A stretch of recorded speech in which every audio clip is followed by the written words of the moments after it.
Welcome to Building the Future, hosted by Kevin Horick. With millions of listeners a month, Building the Future has quickly become one of the fastest rising programs, with a focus on interviewing startups, entrepreneurs, investors, CEOs, and more.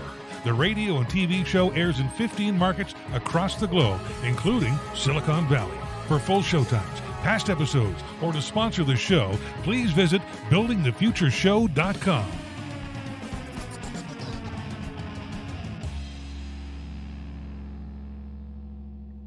Welcome back to the show. Today we have Marcia Dawood. She's an angel investor and chair of the Angel Capital Association. Marcia, welcome to the show. Hey, thanks for having me, Kevin. Nice to talk to you. I'm excited to have you back on the show. You've done the show a couple of times. You did my other show. And I always find what we cover really fascinating and interesting. But maybe before we get into that, let's get to know you a little bit better and start off with where you grew up. Sure. So I grew up in Eastern Pennsylvania, outside of Reading, and lived there all through K through 12. I still have friends that I went to preschool with when we were 4 years old. In fact, my dad just cleaned out my childhood home. And the other day I found a book that one of my still very good friends gave me, and the date on it was my 4th birthday. That's amazing. Cute. So cute. That's awesome that you kept in touch with people for that long. Like most people, I think kind of maybe you could argue just like high school or college on, right? And so the fact that you have friends from that long ago is very cool. Yeah. So you went to university. What did you take and why? So I went to the University of Pittsburgh. So I spent a lot of my life in Pennsylvania.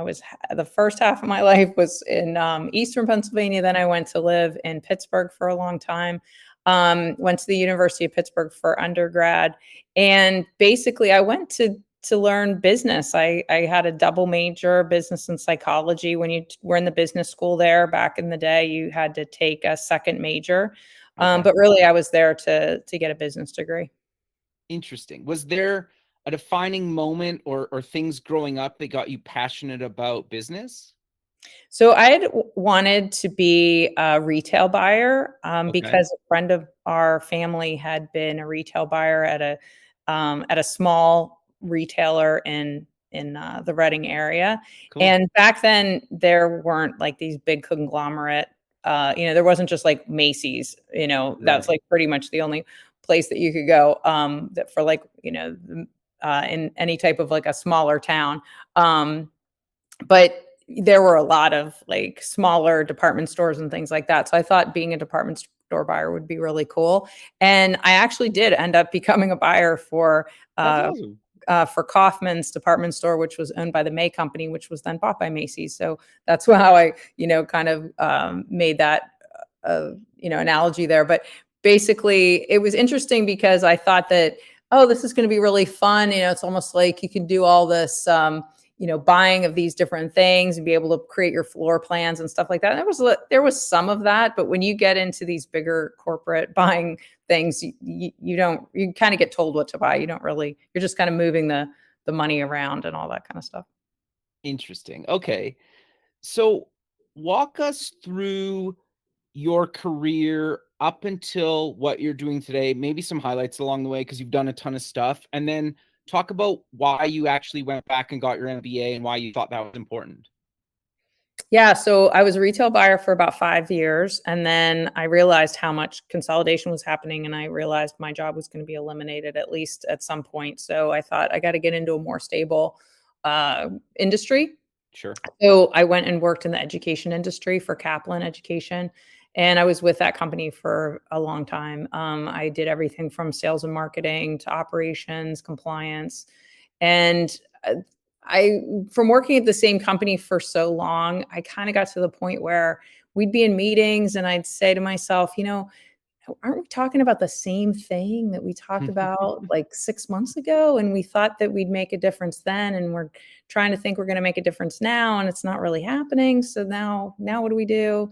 So I kind of got to this point where I was like, wow, I really don't know anything other than what we've been doing this whole time. And it was frustrating to me because I didn't feel like I was even able to add that much more value because we'd kind of been doing all the same stuff. So I thought, well, I think I need a change. I'm going to go back to school and get an MBA. So I did. I went to the University of North Carolina at Chapel Hill, and I went through a program. It was really interesting. It was an international program. So there were 5 universities around the world that got together, and we had the same curriculum. Sure. And we, in our local class, meaning the UNC class, we had about 39, 40 people. And then in our global class, though, we had 120 people. So we went through the whole 2-year program together, all 120 of us globally. And we would work on, we'd work on teams. And then every semester we would go to a different country to the host school. So, we went to China, and we went to India, and all these crazy places in Brazil. It was really nice. It was awesome. It was a great experience, and got to meet some amazing people and see some of the most beautiful parts of the world. So that was very neat. But it also did give me a great education in business and kind of how to do things differently, especially because, there's so many differences in how we think. And so when we talk today about like diversity, and we think, well, why is diversity important? Well, it is so important because here I found like, in my previous roles, I was kind of always doing the same thing. We weren't really having a lot of diversity of thought, and diversity doesn't have to necessarily mean, necessarily race or gender. Although that definitely helps, but it can even be like where you went to school or where you grew up or what part of the world you live in. And I just learned so much from my experience in grad school and getting to know so much more about different cultures and the types of business that's done all over the world. It really opened my eyes to how I could help entrepreneurs. And I didn't even know that that's really what I wanted to do so much. When I was in grad school, I was still working for Kaplan, and I was still, in a full-time kind of corporate America role. And then I got invited to go to an angel investing meeting. And I remember saying to the person who invited me, well, what's angel investing? I don't even know what that is. And, came to find out that it's really a way that you can help these early stage entrepreneurial companies to grow. It doesn't necessarily always have to be with money. It can be mentorship or with your level of expertise, but it's a really interesting way to kind of learn about what's going on in the world. I remember going to the first couple meetings and thinking to myself, wow, like I had no idea that this type of whatever, fill in the blank, technology, medical device, pharmaceutical, drug, who knows, I had no idea that was even happening or that you could do that. So I just started to really get an eye-opening experience between grad school and between going to some of these angel investing meetings and hearing these amazing ideas these entrepreneurs had, and then the struggles that they have in order to try to get the companies to grow. So, that's kind of what has led me on this path. That's amazing. And I'm glad that you said that, because I find so many people, it's this, sometimes like somebody gets to where they go in their career and it becomes this mystical thing. But so many people forget that everybody had to start at the beginning, and a lot of times had no idea about where they end up in an industry. They had no idea about that industry, or even that it really existed, or what it was even called, right? And so I think the fact that you're willing to state that and talk about that is actually really inspiring in itself, because we all have to start somewhere, right? Right. Yeah, I had no idea that I would be this involved and then end up chairing the, National Association for the industry. It's kind of crazy. Sure. So you've been on the investment side for a number of years now, but I want to dive into the Angel Capital Association, and how did you get involved and become the actual chair? So it was about 6 years ago, I became a board member, and I was essentially just invited to be a board member. And I think a lot of it was, at the time, the association, which we are the professional society of angel investors across the US and globally now, we do have global members. And, we were a spin out of the Kauffman Foundation in a way that we could just try to start to mobilize capital for entrepreneurial companies.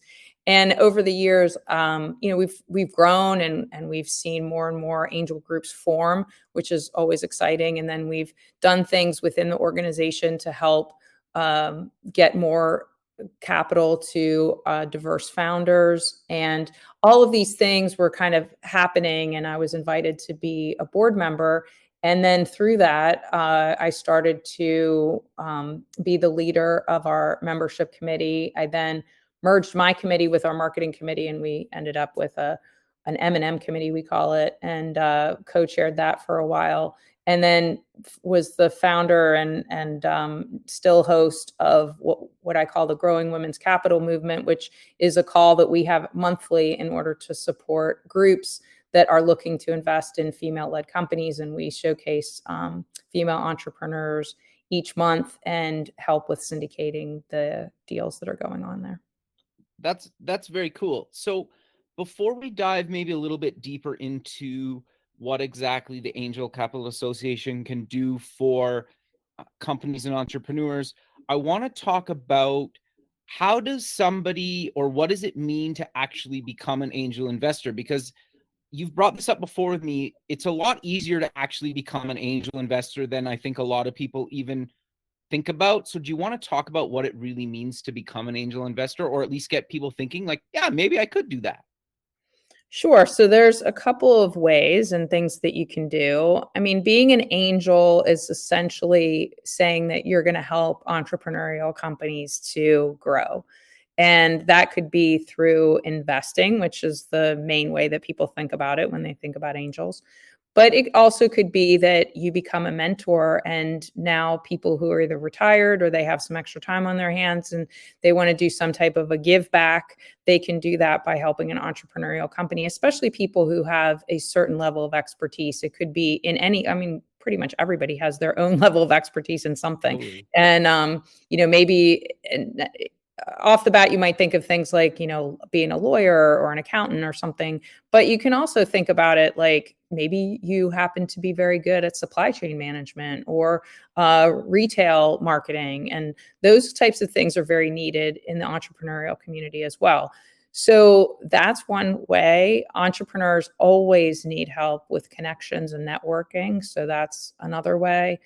When it comes to the money, though, there's a couple of things to think about. One of them is the accredited investor definition, which is essentially just the Securities and Exchange Commission, the SEC, saying that you have to have a certain level of wealth or net worth or income in order to make a private investment. And that's what these entrepreneurial companies are. So the biggest explanation I can give there is you've got the public markets, just like if you wanted to go on to an E-Trade or something like that, or Fidelity, and buy a share of Apple, that would be public. And then anything that is not a public company, some of these private companies, that would all be through the entrepreneurial ecosystem or through an angel investing group, or in the most recent case, you can now do what's called crowdfunding. So you could go onto a platform like Republic or WeFunder, and an entrepreneur could fundraise there. In those cases, you don't necessarily have to be accredited. Anybody can now, as of May of 2016, you can be an investor in an early stage company for as little as $100. Wow. That's really cool that they've really kind of lowered the income bracket to actually start investing in companies, because it obviously, if you can help somebody out financially or other ways, it's pretty cool. And now the fact that it just opens up a whole other realm of people, right? Because not everybody has huge net worths to start investing. So that's pretty cool that they did that. Yeah, it's an interesting way. And in a lot of cases, it's not for every company. There's different restrictions and rules and things you have to kind of read through. But for a lot of companies, especially if they have a consumer product, Right. then can be a really good marketing avenue as well. Sure. So I want to dive a little bit deeper then into what does the actual Angel Capital Association do to help angel investors? So we have a couple of things that we spend most of our time on, education being one of the biggest. And we have what's called Angel University, and we have several classes that are very basic and for beginners. And then we have all the way up to advanced classes dealing with exits, being a board member, risk, things like that. And these are classes that can be taken by angels. They can also be taken by entrepreneurs. For the first time since COVID started, we had a very small gathering, very safe. Everybody was wearing masks, all the COVID protocols, but we were able to put together an in-person training class. That's awesome. And half of the room was angels and half of it were entrepreneurs. And it was really exciting because the entrepreneurs got to talk to the angels and kind of hear how they were thinking. And then the angels got to hear a little bit more about how entrepreneurs think about things. And it was a great blend. No, that's awesome. So I'm curious then because the mindset obviously of an investor and entrepreneur can be almost a 180 sometimes, and trying to bridge that gap sometimes is easy, sometimes is more challenging. How or what advice do you give to angels and then maybe entrepreneurs when they're looking to either give investment or get investment? So there's a lot of information out there. We'll start with entrepreneurs. Sure. There's a lot of information out there that entrepreneurs can find related to how to put a pitch deck together or how to try to talk to angels and your pitch. And in a lot of cases, angel groups or even pitch competitions, you might hear them being called, they tend to allow for a certain period of time, right? So you might hear that it's like, oh, you get 5 minutes or 7 minutes or 12 minutes or whatever it is. So entrepreneurs they have a lot of work to do, because not only are they trying to put together how they can explain how their company works, how they want to be able to grow the company and how successful it's going to be, and really kind of appeal to the angel investors out there in order to get funding. But they might have to do it in a very short period of time. So entrepreneurs have to get really good at not just figuring out, okay, what am I going to put in a pitch deck? They have to also figure out, well, what are the most important things to say, and kind of put it in a priority order. So I'm usually telling entrepreneurs when I'm helping them through this process is, okay, there's things out there, and there's like a list. You can find lists of the most important things to put in a pitch deck. Things like, you obviously have to put about what problem are you solving, and are you actually solving a problem? In some cases, you can find a company that's a great solution with no problem. So you can't be a solution without a problem. Just let that be big. So you need a big problem that you're solving. That's what angels are really looking for. They want to see that you're solving something big. Then they want to know, how are you going to grow the company? And what does your product do? How are you going to make money? All those important things. But then also you want to talk about your team, who's on the team. If it's more than, if it's only one person, that's problematic. And then you also want to get into competition and who you're selling to, how big is the market, all those types of things.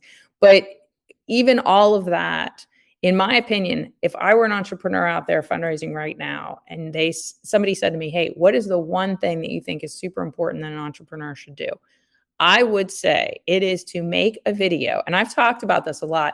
And in some cases, people have done it on different platforms. But I think even if you're just going out to raise capital from angel groups, make your own video where you explain and kind of walk through the deck. Because what'll happen is, here's how the conversations will start between entrepreneurs and angels. You'll hear an entrepreneur be like, hey, I want to, raise some money. The angels are like, okay, yeah, let me see your pitch deck. So the entrepreneur sends the pitch deck to them on an email, and then the angel will open it up and they'll read it and they'll think to themselves, well, okay, but I don't really get it, because there's going to be something about it that would be so much better if the entrepreneur was actually there to explain.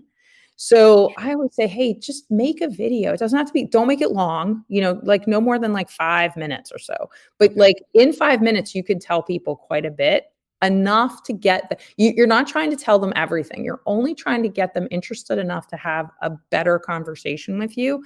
But I'll even do it too. Somebody will say, hey, would you take a look at this company? I'm like, sure, send me the pitch deck. Like I don't necessarily want to talk to the entrepreneur until I see what it is and see if it's something I'm even interested or if it even fits my thesis. So I'm not going to go ahead and just schedule calls, to do that. I would have no time in the day to be on the phone all the time with entrepreneurs. So I have to be able to look at it. Well, if there was like a 5-minute video I could watch that would explain it a lot, that would be like so much easier. Nowadays with everything's on video. I mean, even look at like Instagram, everything's videos and pictures, and that's how people are consuming content. So like kind of go to meet people where they are, I guess is the best way to put it. No, I actually think that's really good advice, but I'm curious. So if I'm recording this 3 to 5 minute video or whatever, however roughly long it is, should it just be the founder? If there's multiple founders, should there be kind of the C-suite, for lack of a better term for it, in that video? Or do you want to see one person or multiple people, or does it not really matter? I don't really think it matters. I think you want to showcase your company. You believe as the entrepreneur that you are the best person to do what you're doing. You have the best product and you have the best solution to the problem that you're solving. So showcase that however that is. And maybe in some cases, if it's like a tech company, you'd want to have your CTO say a couple words about how they're building the tech. Or if it's some kind of a science company, you might want the chief science person to be able to say something. But I mean, for the most part, it's probably going to be the CEO, founder CEO. But, for the most part, I think it can be whatever makes your company shine. No, I think that's actually really good advice. So you've also been on the investment side at a number of different investment companies.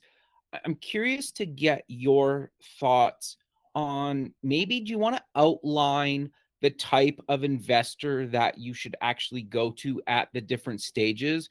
Because I think sometimes, and you can correct me if I'm wrong, depending where you are in the country, the ranges and titles seem to be a little bit different. So do you maybe want to talk about when should you go to an angel? When should you go to a VC?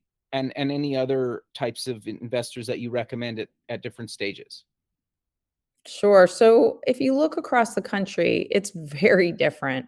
And I've actually had the ability to see a lot of this because I've moved around a little bit with my husband's job over the last 10 years and lived in New York, Dallas, San Francisco, Pittsburgh, and now Charlotte, North Carolina. So I've kind of seen those bigger cities and also smaller cities that don't have quite the Silicon Valley feel that Silicon Valley does. So when you look across the board, it kind of depends on where you are geographically located and what does that mean for your business. So in a lot of cases, just to find the angels or angel groups that are in your area, you can literally just go to Google and put in angel group in and then put your town or city or whatever. And then you can start to get kind of connected there.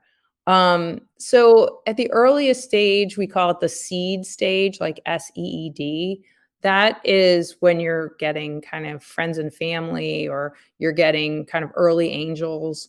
And in some cases, especially if you've got a specific type of product, and maybe let's just use an example, like some kind of a medical device product, you're going to want to go out and find people who are just as passionate about it as you are. And that's usually where you can sometimes find some money. And the collective, they usually say, if you're looking for advice, go ask for money. And if you're looking for money, go ask for advice.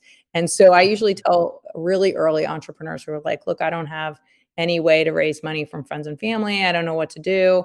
Go out and start to talk to people before you need money so that you can start to build those relationships. Because I just invested over the last 2 years in two different women who I met 6 years ago. And so I never invested in them before, but I built a relationship with them and I'd watch their companies grow. And then it got to a point where I invested after the fact. So, there's a lot to do, from that standpoint, and ways to like unpack your company so that people can really see what it is at these early stages, like seed stage. And then you get into like a series A. That's now you're probably going to some bigger groups, bigger angel groups, and then maybe even small, we call them micro VCs, which are smaller venture capital groups. And just to define, an angel writes a check out of their own checkbook. A venture capitalist is managing other people's money. And in a lot of cases, that means institutional money. And when we say institutional, we mean like pension funds or family offices or like bigger conglomerates. So series A, you'd probably do the micro VCs. And then once you get into series B and above, you're probably into the whole, the bigger venture capital firms. No, I think that's actually really good advice. So I'm curious, should you be tailoring your pitch deck and maybe even video in your case, I think this is really good advice, to the different type of investor? So for example, should it be a bit different for like a seed investment? Obviously you would update it to show different results and where the company is depending on the investment you're going to, but how similar or different should it be at the different stages? Or at, a seed stage, for example, should you have different decks depending on who you're pitching to or where they are geographically located? Or what's your thoughts around that? Well, I always tell entrepreneurs to keep it short and simple. So you probably don't want to have more than maybe 10 or 12 slides in your deck, but then have an appendix. So, have some slides that could answer some questions once you kind of go through the initial outline of your company. And those extra slides you can incorporate in or out as needed. But when it comes to the different stages and the different types of videos, I always go back to thinking about milestones. So if you're going to raise money and you're at the earliest stage, let's say you're at seed stage, well, you're going to raise money and you're saying, okay, I'm going to raise whatever it is. Let's say it's $500,000. And you're going to use that money for X, Y, and Z. Well, you really have to prove to investors that you've done what you set out to do with the 500,000 to do X, Y, and Z, so that you can go on to raise more money. Because the first thing that's going to happen is you go to raise another round down the road, and the investors then are going to say, well, wait a minute, you raised this other money here and you said you were going to have these accomplishments and you haven't done that. So now what? And that kind of makes the confidence level not be so high.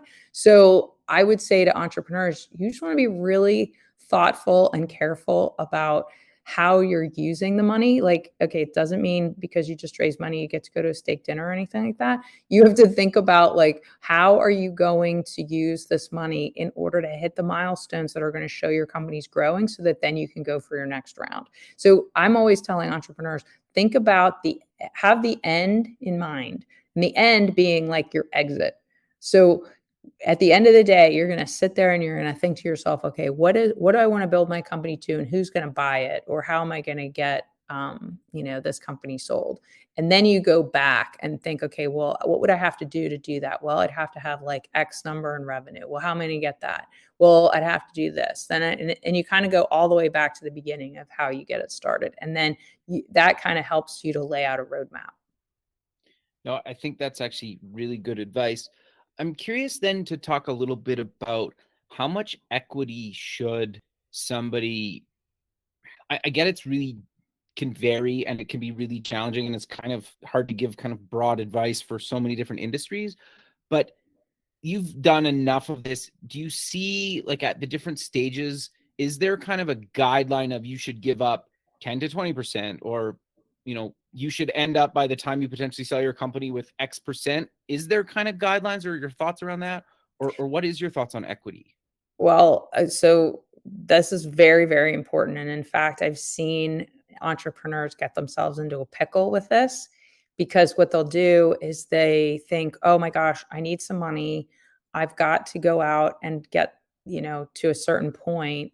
So they'll take in money and they won't, in a lot of cases, it's like on a convertible note, and we could do a whole call. We could do a whole other episode on convertible notes, but they might do it in that particular way, and they don't realize the ramifications down the road of what that means. I had one entrepreneur who he had taken in so much money on convertible notes, and he had different terms on each of the notes, and let's just say the end result was he ended up giving away like 40% of his company. He had no idea that he had done it that way. Oh, wow. So it's important that, I know, entrepreneurs, they don't have a lot of money, so they're not able to pay, a lot of attorney fees.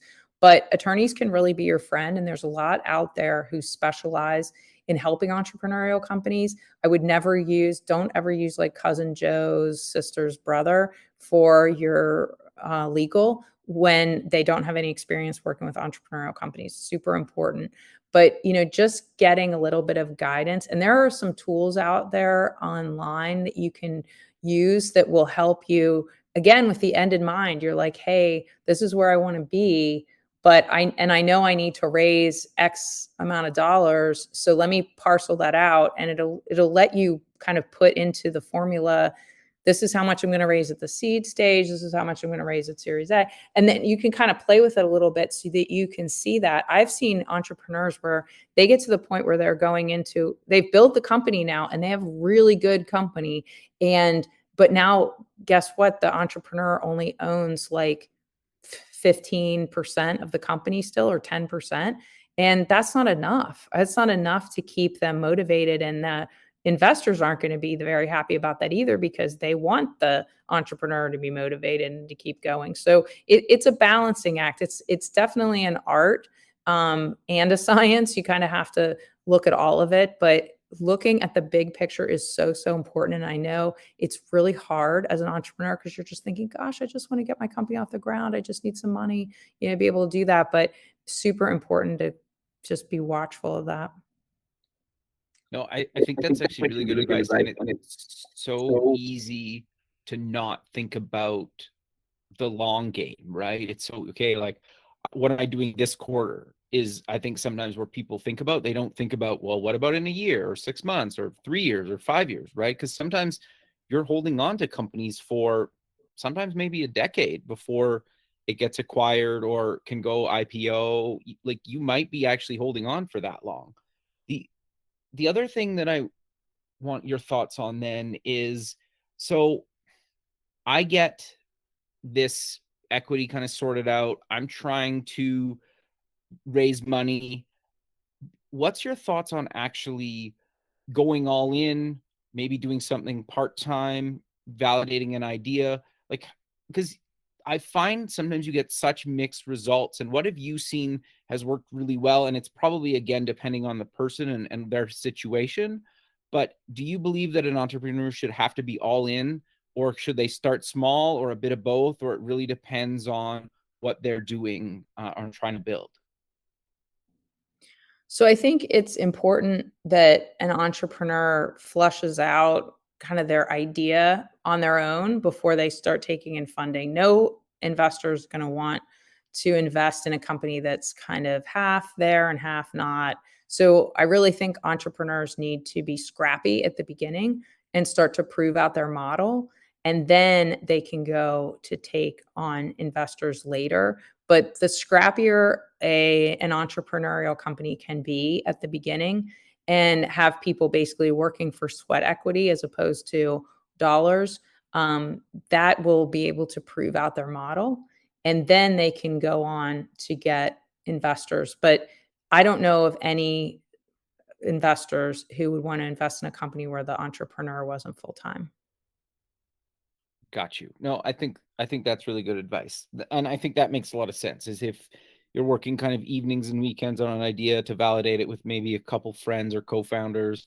And then once you're kind of serious about it and you raise some money, kind of, take this on full time. Well, it's probably more than full time. I think most entrepreneurs work more than 40 hours a week. I'm guessing you'd agree with that. Yeah, that's for sure. Yes. So because you've been on or in the space for so long, is there anything else that you see time and time again that you wish entrepreneurs wouldn't do, that you'd maybe say, like, for the listener out there? What entrepreneurs shouldn't do? Yeah, well, I guess should or shouldn't do. So you probably have advice on both. Yeah, I guess like sending an email on LinkedIn or a message on LinkedIn to an investor and saying, hey, I need $50,000 probably isn't going to get you anywhere if you don't know the person. So I'm back to, start to build a relationship. And, that usually means like asking for advice, not necessarily asking for money. And then I always encourage entrepreneurs to meet with investors, talk to them, get to know people way before you really need them for some. It's just like anything in life. The more trust and the more you build a relationship with someone, the more they're going to be excited about your business and what you're doing. And you really, as an entrepreneur, you need to be shouting from the rooftops how great your idea is and how great your company is and how great it is that you're all these things that you're building. And then you will get people who will follow and they'll help you. Interesting. I think that's actually really good advice. So for people that maybe don't know investors or are looking to connect with new ones, is there a good thing to kind of maybe outline or ask in some of those cold emails or cold calls that would actually resonate and not just be like, this is just another spam kind of email or, spam call? So I think it's important that entrepreneurial companies have an advisory board. And that would be kind of the people who are in the industry, people that you need in order to help your business grow. So if you're going to send out messages kind of cold to people, ask them for what it is that you really need. And not necessarily money, but like, okay, I really need somebody who is a specialist in supply chain. So, or whatever it is that your company needs to grow, because if I got an email like that or a message like that, might be more inclined to help that person say, hey, I can direct you or I can put you in the right direction, as opposed to like, hey, just give me this because I need it now. Interesting. So almost like come at them with a specific ask, like a question along the lines like, look, I'm new to this. I'm looking for resources or help coming up with this in my supply chain, whatever your issue is. And that Right. person is more likely to say, you know what, like go here. I can connect you with this person. Or maybe that person say, you know what, like let's hop on the phone for 10, 15 minutes and talk through your issue. Right. And then eventually they might put in money or help you or become an advisor or a mentor. Like you never know where these conversations will go, right? Exactly. Yeah, I think that's actually really good advice because we all get the just blanket LinkedIn email messages. And so if you ask for something, sometimes you'll hear back, sometimes you won't hear back. But I think majority of people, if you don't ask for too much and you're nice about it, will actually reply to you. That's right. And use your own network to try to get to other people, ask people to introduce you to other people instead of just saying, hey, I need money. Tell them, hey, I need help getting in touch with this or that. And then use your own network to try to do that too. Don't just use cold outreach. Right. Well, and then I also think too, it shows that you're a hustler, right? And you're willing to put in the and like kind of grind, right? Exactly. Like it's not Yeah. always fun. Like sometimes I always joke that being an entrepreneur is the best and worst thing I've ever done at the exact same time. And I'll give you one of those answers depending on the 15-minute interval I'm in. Right, Maybe, exactly. Yes, it's hard. It's really, really, really, really hard work. And, we appreciate that as angels that entrepreneurs they're working really hard. so I'm curious. So you've been on the investment side.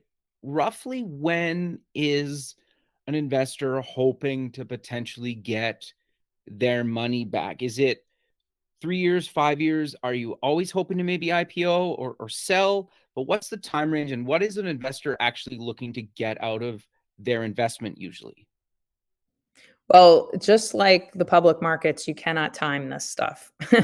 And if an angel is thinking that they're going to have a specific time frame in order to get money back, that is not the way to think about it. We're not doing angel investing, although we are in it to get a return. If that was the only reason we were doing it, it's probably not the best asset class to be in because it is risky, very risky. However, there's a lot of other things that make angel investing so interesting. All the things I mentioned about the different types of technology you get to see, the different types of people you get to meet, but you're also helping to create change. I mean, I want to invest in companies where I want to see change in the world. I want to see women's health get more attention and get more money and better services. And so I'm going to invest in companies that are working on things specifically related to women's health, for example. So all of these types of things are what angels do besides just wanting to get a return. Now, after like 10 years, it does get a little, they call it patient capital for a reason, because you have to be pretty patient. But it was really like 8 years. I've been doing this for about 10 years now. And I was 8 years in before I started to see any type of returns come in. And even with that, it hasn't been like a windfall. So it takes time. It takes time. No, I think that's really good advice. So you mentioned you like to invest in women's health. How is the investment landscape for, basically non-white males like myself? Like, is there things, is it getting better? What are your thoughts around it? And then maybe mention what actual people can do to help, whether it's financial or otherwise. So 2 reports that I would send listeners to, and you can put the tags in the show notes. But on the Angel Capital Association's website, which is just angelcapitalassociation.org, we have our Angel Funders Report. It just came out a couple weeks ago, and you'll see there that there has been significant improvements in getting funding to women and people of color as far as funding of entrepreneurial companies over the last couple of years. So that would be some place that you can go and look at some of the statistics that are out there. When it comes specifically to women's health, there's a website called femtechfocus.org. And my buddy, Dr. Brittany Barreto, is the founder of that. And she talks really about everything femtech. And she has a podcast, and there's lots of information, but she does have a report that she puts out that shows what's happening and the changes that are going on in how we can affect women's health. So lots of things out there, and it's becoming more and more well-known, all of the stuff that's going on. So it isn't like it hasn't been happening. It has been getting better, but we need to be talking about it more to make sure that people realize how much it is improving and how much people can do in order to help out. No, I think those are really good resources. So you also host a podcast. Do you want to talk about what's the podcast called and what do you talk about in the podcast? Sure. The podcast is called The Angel Next Door. And it's basically, we talk about anything angel investing, and we try to demystify what angel investing is. So the first couple of episodes, we talked a lot about just what does it mean to be an angel, and what is this asset class, and what do you mean an accredited investor definition, kind of some of the very basic things. And then we've had some episodes where we talk specifically to different founders or different people that have become angel investors and how they journeyed there. So out on the podcast, in the podcast world, you can listen to all kinds of things about how companies were built, or how people raised money, or how they pitched things, but you don't really hear a lot about how did people become an angel. Totally. And so that's kind of what the Angel Next Door is all about. Perfect. That's really great. But we're kind of coming to the end of the show. So how about we close with mentioning where people can get more information about yourself, the Angel Capital Association, the podcast, and any other links you want to mention? Sure. So as I said, the Angel Capital Association website, you can go there, and there's a link on there for the Angel Next Door podcast. You can also go on to any place that you normally get podcasts, Apple, Google, Spotify, and you can find the Angel Next Door. And then to find me, you can just find me on LinkedIn, Marcia Dawood. Perfect, Marcia. Well, I really appreciate you again taking the time out of your day to be on the show, and I look forward to keeping in touch with you, and have a good rest of your day. Thanks, Kevin. Appreciate you having me. Thank you. Okay, bye. Thanks for listening. Please visit our website at buildingthefutureshow.com to join the free community, sign up for our newsletter, or to sponsor the show. The music is done by Electric Mantra. You can check him out at electricmantra.com and keep building the future.